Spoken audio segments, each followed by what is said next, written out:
Well, it's Christmas Eve day, so in our household that means a day of cooking. Now, I just made that chocolate truffle pie. If you haven't seen that video, you're in for a treat. But as I mentioned, the next thing I have to do now is make up a batch of Swedish sausage. Now, this is a pork and potato sausage that I grew up eating. And we call it Swedish sausage, or the Germans have a version, or they just call it potato sausage. And I've tried various recipes over the years, and I ramped it up using all kinds of seasonings there at one point. And people weren't as crazy about it because they grew up, my family anyways, grew up eating very basic. Basically, the only seasonings was salt and pepper.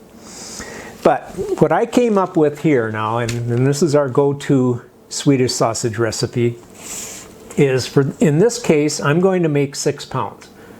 Because we're going to freeze some away and bring some down to my mom and aunt and uncle and stuff. So we'll have some tonight, but the rest will freeze away. So I have 4 pounds of pork butt, pork shoulder that I've cut into long strips that we're going to grind.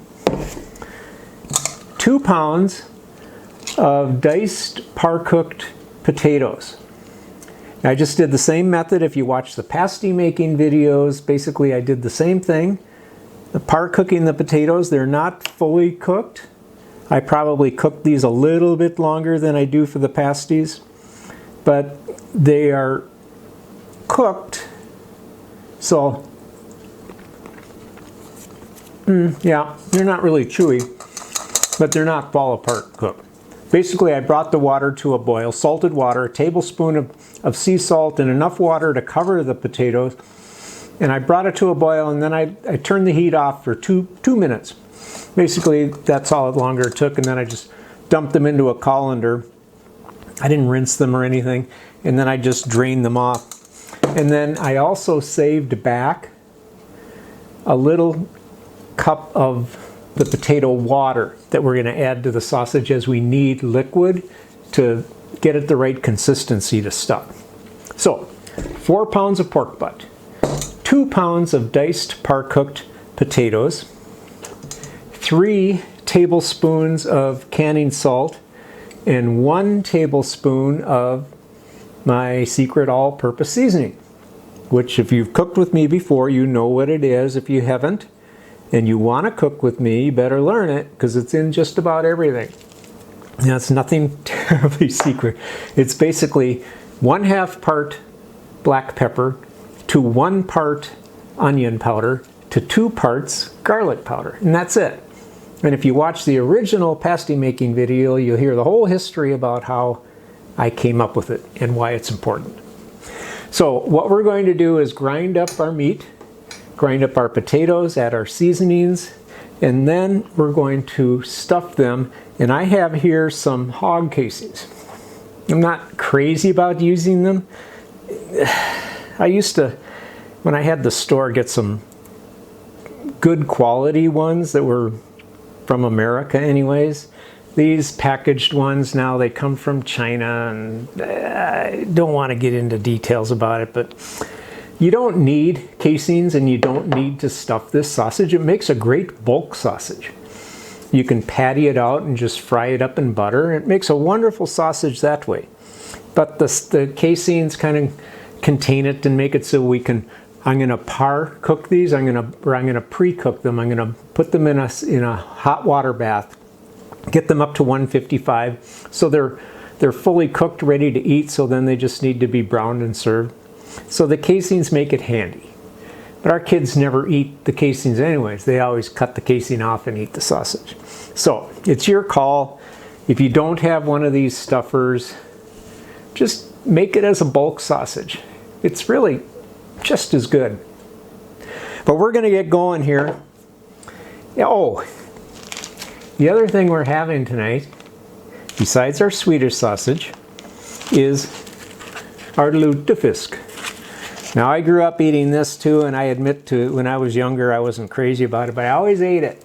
And so I'm really fond of it. Not so fond of it that I'd want to eat it several times a month, all year long. But for Christmas, it is a special treat. So here's 1.87 pounds. And I got a big package down in the freezer I froze away. We're going to bring down to my mom and aunt and uncle and stuff. But this we will bake.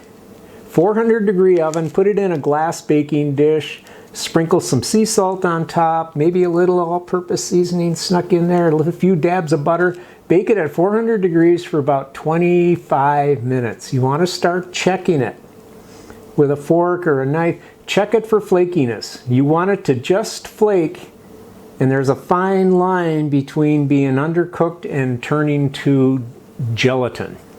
Imagine fish-flavored Jell-O, and that's what you'll end up with if you overcook it. But since there's probably nobody listening that is interested in this, I won't talk anymore about it. The other thing we are going to have with our meal, though, is potato lefse. And this is store-bought stuff, but we like it. I make a lot of things, but lefse is not one of them. These come from local folks up in Gonvik, Minnesota. We like it. That's Mrs. Olson for you. So let's get making some sausage. I'm using this small grinder. We used to sell these, and this is one made in Poland that we, like 10, 15 years ago, we used to sell these things. And this is one of them that's survived. It works really well yet, and so we still use it. Now, those of you who don't have a food grinder like this, and if you have a KitchenAid mixer, KitchenAid makes a grinder, a food grinder for their mixers. It runs off the power takeoff on the top. Now this one we got years and years ago, 25 years ago, made in USA. And this thing has been wonderful. I think it works every bit as well as this one. But we got our son and daughter-in-law one for Christmas a couple of years ago, and it was kind of disappointing to see that now they're made in China. Well, or somewhere else. They're not made in the USA. Like, oh, dang it. You know, I'm not going to rant. It's Christmas Eve. Anyways, we're going to start out by grinding our meat and our potatoes together. Now, I'm not wearing gloves because this is our food, and they're out in the workshop, and I don't want to miss it. So, by cutting the meat into strips, it just kind of self-feeds, so it's easy to feed these in here. Now what I do before I grind is I take a little cooking spray and I spray the auger and I spray the plate and I spray the blade a little bit so things are lubricated to start with, and then it just makes cleanup a little easier. So let's get grinding and make some noise here.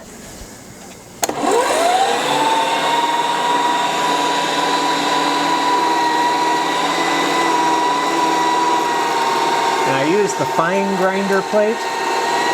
We don't really want too coarse of a textured sausage.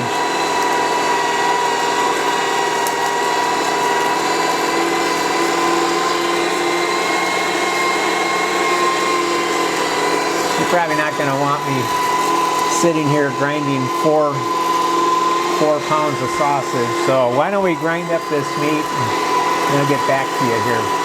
Well, the meat is all ground up. It really only took a few minutes. And when you cut the meat into strips and feed it in, it self-feeds. So there's no need to use the plunger. I'll use that now for the potatoes since they're diced up. Let's go ahead and grind up our potatoes here. If I have enough room in my bowl. I wish I had a bigger bowl. Oh, I say that all the time.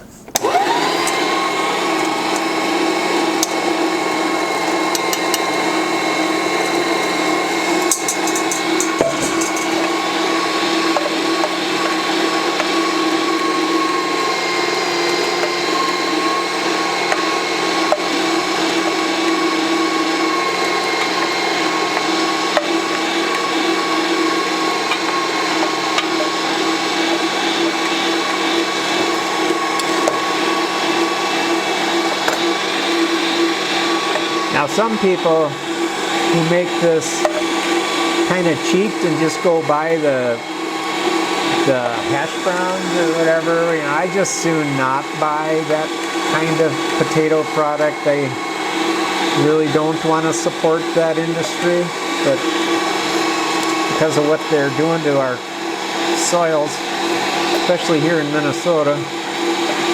That's a pretty dirty crop, I think. But anyways, that's right, it's Christmas Eve. Let's stop that now. Kind of like they're just making mashed potatoes here. So, we'll get the potatoes all ground up here and then add our seasonings, and then we're going to have some fun. So we got our pork ground up, our potatoes ground up, and now we're going to add our seasoning, which is, again, 3 tablespoons of canning salt and a tablespoon of our all-purpose seasoning. That'll go right in there. And then we're going to keep this handy. This is a little bit of the water that I parboiled the potatoes in. So our potato water has a little starch in it, so it kind of acts a bit as a binder, as well as a liquid that will kind of loosen up the mixture a little bit if it's too stiff to pass well easily through the stuffer. But we're just going to get in here and just mix it up by hand. Ooh, lots of pepper in there.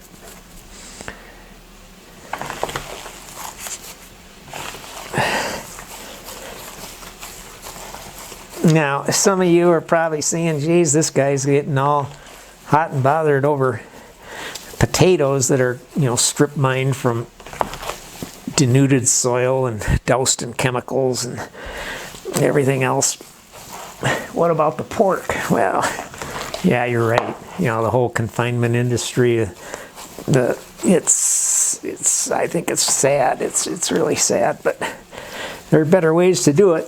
The whole regenerative farming movement is starting to gain some traction, and I long for the day when small local abattoirs, regional abattoirs can be processing heritage breeds of hogs that were raised on pasture.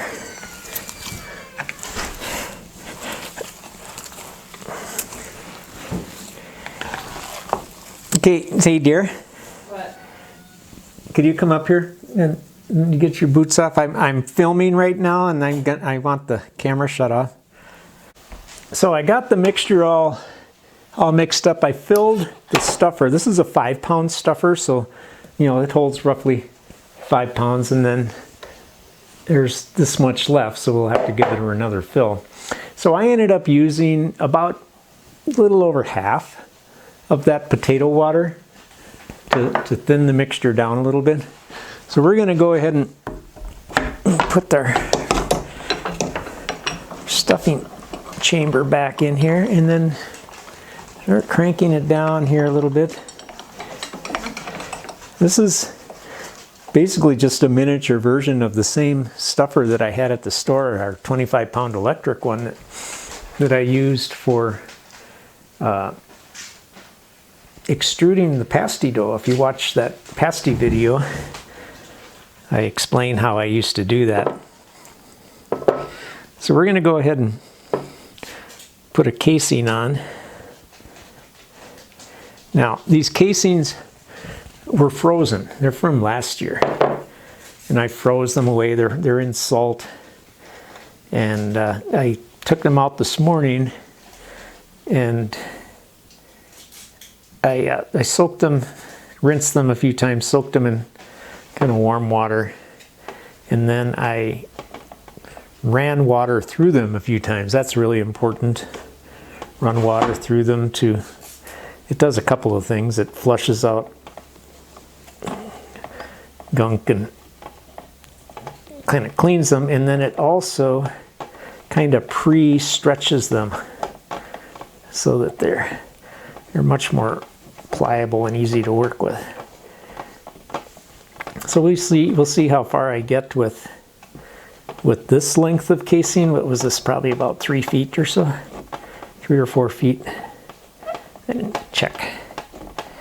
All right, so this isn't the largest stuffing tube, it's kind of the medium one. It's probably 3/4 of an inch in diameter at the end. So we put it all the way on, And then I'll go ahead and bring meat near the end of the stuffing tube. You kind of extrude most of the air out. And then I'll go ahead and pull a little casing out and just a quick overhand knot the end. And then we're just going to start filling now. We're holding that casing back. Not too hard, but hard enough so that it's really filling and stretching that casing. And we're really excluding most of the air.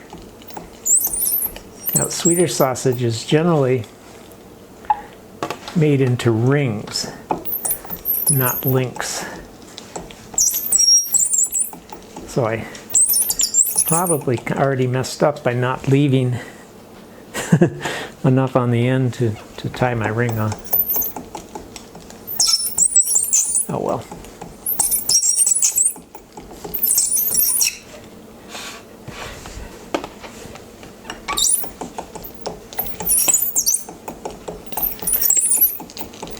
Now it's handy to have a toothpick around. I don't. I'm just going to use the tip of my fillet knife. Just give that a poke and kind of get rid of that air pocket in there.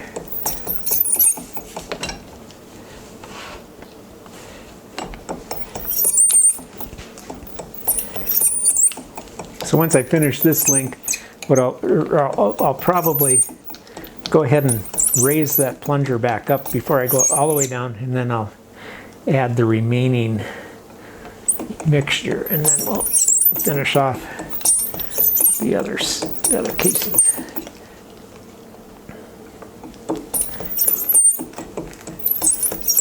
Now I have a pot on the stove. It's simmering right now. You probably want to get the water about 180 degrees, not boiling, but a good temp, so we can, while I'm filling the other casings, I'll go ahead and put this one in there and stick a probe in there, and then we're going to par cook this, get it up to 155 or so, 150, between 155 and 160, so they're fully cooked. So now I'm at the end here. I'll just back that plunger up just a bit to take the pressure off, and then I'll just go ahead and tie off this end. And I'm not going to make them into a ring. That'll just be a big long link. There. So I'll bring this over and get it in the water bath and get this to start cooking. So there you have it, or 6 pounds of homemade Swedish sausage. So I'm going to bag up one of these here. One of these is going to get frozen away, and then part of another one.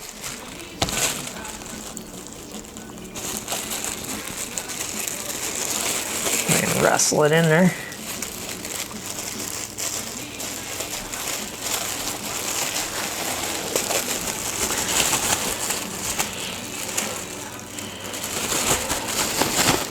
Okay, so here's one. 3 pounds, 9 ounces. Now I'm going to save back some here. I had one that kind of ripped.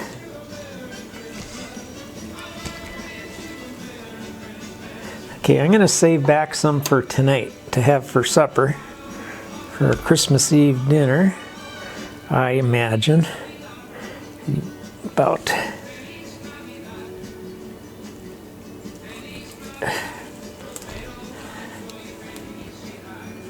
I would think that would be plenty. Yeah, maybe a little bit more to have for breakfast tomorrow, my guy. Yeah. You can see it's very nicely, you probably can't see, but it's very nicely cooked all the way through. But Okay, so this I'm going to add to, yeah, maybe just see, what the heck. Okay, so this I'll add to the freeze away.